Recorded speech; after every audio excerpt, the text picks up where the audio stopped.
Assalamualaikum warahmatullahi wabarakatuh. Kali ini kita akan melanjutkan pelajaran fisika SMA kelas 10 mengenai kinematika gerak lurus. Sebelum kita membahas mengenai kinematika gerak lurus, terlebih dahulu kita bahas apa itu mekanika. Mekanika adalah ilmu yang mempelajari gerakan suatu benda serta pengaruh gaya dalam gerakan itu. Mekanika terbagi menjadi kinematika dan dinamika. Kinematika adalah ilmu yang mempelajari gerakan suatu benda tanpa meninjau penyebabnya. Sedangkan dinamika adalah ilmu yang mempelajari gerakan suatu benda dengan meninjau penyebab geraknya. Suatu benda dikatakan bergerak terhadap benda lain jika posisinya berubah menurut waktu. Jika posisi benda tidak berubah menurut waktu, benda dikatakan diam. Gerak bersifat relatif karena bergantung dari titik acuan. Apa itu titik acuan? Untuk memahaminya, lihat video berikut ini.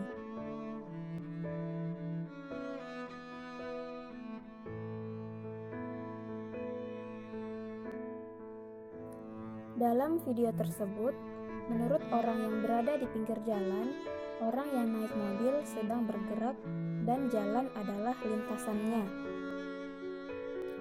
Sedangkan menurut orang yang berada dalam mobil, justru orang yang di pinggir jalan yang sedang bergerak. Sedangkan jika titik acuannya adalah mobil, maka orang yang ada di dalam mobil dianggap diam karena mereka bergerak dengan kecepatan yang sama. Jadi dapat disimpulkan bahwa gerak adalah perubahan posisi benda dengan lintasan tertentu berdasarkan titik acuan tertentu. Berdasarkan bentuk lintasan yang ditempuh, gerak terbagi menjadi gerak lurus, gerak melingkar, dan gerak parabola. Gerak lurus adalah gerak benda pada lintasan lurus. Adapun besaran pada gerak lurus adalah sebagai berikut. Yang pertama adalah jarak dan perpindahan. Perhatikan gambar berikut. Seorang anak menempuh jarak 40 meter ke timur dan 30 meter ke arah utara untuk menuju ke sekolah. Berapakah jarak yang ditempuh oleh anak ini? Jarak adalah panjang lintasan yang ditempuh. Jadi jarak yang ditempuh oleh anak ini adalah dari A ke B ditambah dari B ke C sama dengan 40 meter ditambah 30 meter sama dengan 70 meter. Adapun perpindahan adalah perubahan posisi suatu benda. Jadi perubahan posisi anak ini yaitu dari titik A ke titik C. Jadi vektor perpindahannya yaitu vektor AC sama dengan akar AB kuadrat ditambah BC kuadrat. AB-nya itu 40, jadi 40 kuadrat ditambah BC 30 kuadrat. Kita jumlahkan, jadi hasilnya akar 2500 sama dengan 50 meter. Jadi perpindahan yang dialami oleh anak tersebut adalah 50 meter. Contoh lainnya yaitu misalnya kalian ingin berlari mengelilingi lapangan sepak bola dari posisi A melalui jalur pola garis hingga kembali ke posisi A. Berapakah jarak dan perpindahan yang kalian alami? Jadi jarak yang kalian tempuh adalah sepanjang jalur pola garis dan perpindahan yang kalian alami adalah 0 karena kalian kembali ke titik semula. Perpindahan dapat digambarkan pada koordinat kartesius seperti pada gambar. Jika perpindahan berarah ke sumbu X kanan dan Y atas nilainya positif.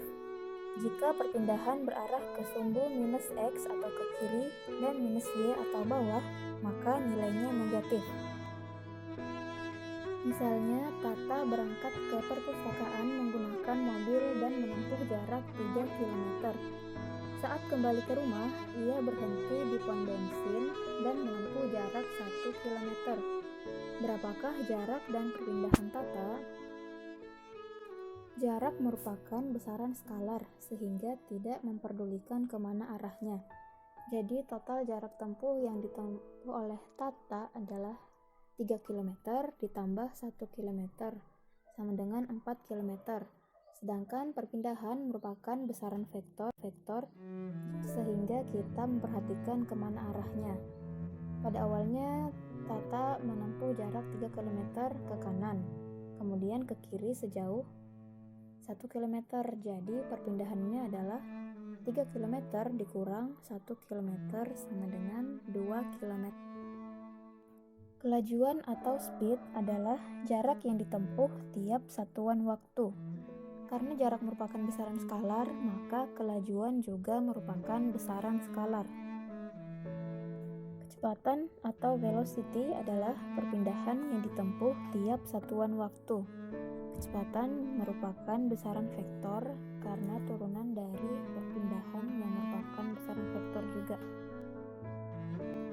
Kelajuan rata-rata adalah jarak total yang ditempuh dalam selang waktu yang ditempuh, atau secara matematis dituliskan V sama dengan S per T. Kecepatan rata-rata atau simbolnya adalah V bar adalah perubahan selang waktu. Secara matematis dituliskan V sama dengan delta S per delta T, atau S2 dikurang S1 per T2 kurang T1. Percepatan adalah perubahan kecepatan tiap satuan waktu. Secara matematis dituliskan A sama dengan delta V per T sama dengan V2 kurang V1 dibagi T. Dengan V1 adalah kecepatan awal, V2 adalah kecepatan akhir, T waktu, dan A percepatan. Agar lebih memahami pembahasan materi ini, kerjakan latihan soal berikut. Itulah tadi pembahasan materi kita mengenai gerak lurus bagian pertama.